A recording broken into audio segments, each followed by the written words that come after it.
So when my fiance and I broke up, I went into a dissociative state for a very long time. It was strong, and I was not really aware for at least 6 months, and then it was mostly Misty, at least. I believe it was all Misty, but I have access to some of her memories. I think Kristin can pair with the A and Ps and like know the difference and like be okay with it, you know, and the EPs are more difficult to distinguish because they are just kind of emotions and body sensations and less of a distinct like personality per se. And then yeah, I honestly never really came out of that dissociative state because it switched from Misty to a very dark place. So to add a little bit of a time reference here for you, we broke up, my fiance and I broke up in October 2012, and I kind of remember the summer and fall of 2013, and then I attempted suicide in January 2014, and a few months later I was completely disabled.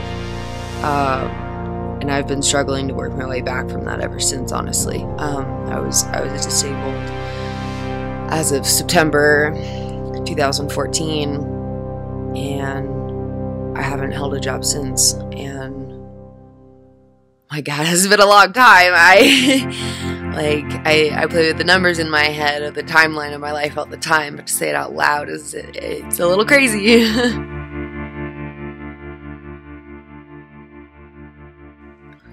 One reason dissociation is so terrifying is because you do lose a part of yourself. You lose your sense of self. You lose the ability to have control, have awareness, have access to your memories.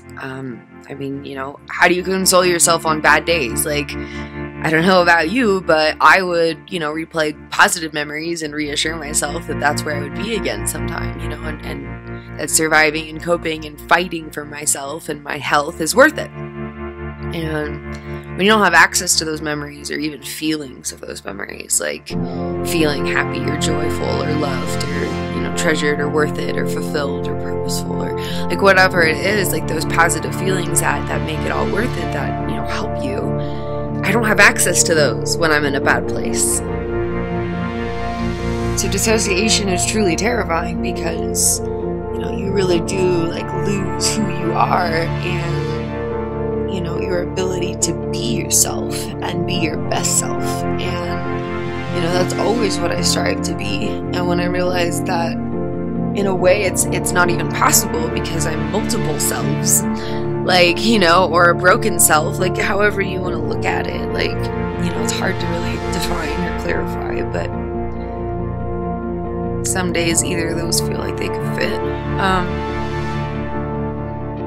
But yeah, it's terrifying. I mean, I haven't been Kristin since 2012, and even then, that was, what, less than a year that I was actually me? I mean, I was just healing from a trauma, from April 2011 when I got engaged. I was just healing from that trauma and I got engaged, and then everything was destroyed all over again. And so I was only Kristin for, it was definitely less than a year, maybe 10 months. And before that, there was a brief period in 2010 where I think I was myself. And before that, middle school.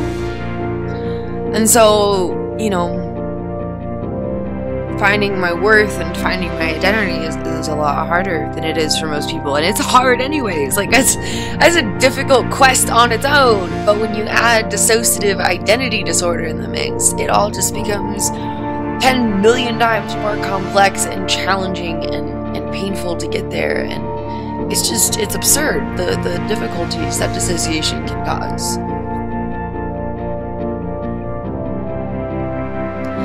I just think it's really important to bring awareness to this issue because I know for myself at least, and you know, I would like to think that I speak for many people out there who struggle with this as well.